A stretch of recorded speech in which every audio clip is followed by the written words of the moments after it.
No, absolutely. Like, I was at Singularity University in the Bay Area, I think in 2019. And it was an eye-opening thing for me. I think in many ways that contributed to me starting Deserve.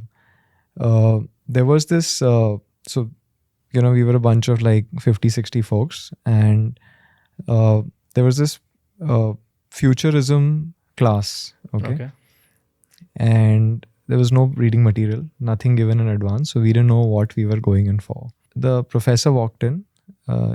She divided the group into like 10 groups and said that you pick one concept and explore that to its next level and the next level and so on. So I'll give you an example. She gave my team the concept of driverless cars.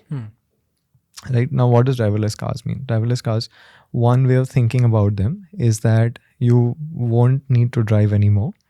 Therefore, you will have free time. But there is also another angle to it, which is that if there are driverless cars, will you need to own a car or not? Right? So that is the next level effect, because if it's a driverless car, there is no shortage of drivers anymore, and cars are easily available. Why do we have a problem getting an Uber or an Ola? Is because the driver is not available, not the car is not available, right? So if drivers were not a bottleneck, then you will have any amount of cars available. Therefore, the moment you walk out, you will get a car. Therefore, you will not own a car. What will it mean for companies which lend against cars and so on and so forth, right? So, and that for me was a very eye-opening thing, in that you look at one thing and explore what it means. And I wish like our kids were enabled to think like that. Like take the like button on Instagram, right?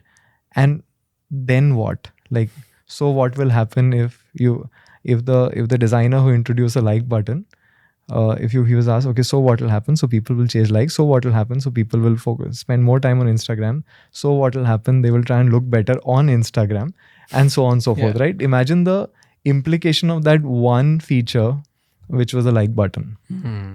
Right? So just having this thought process of what will happen next, like that one like button will breed an entire generation which is wanting validation constantly on everyday basis, and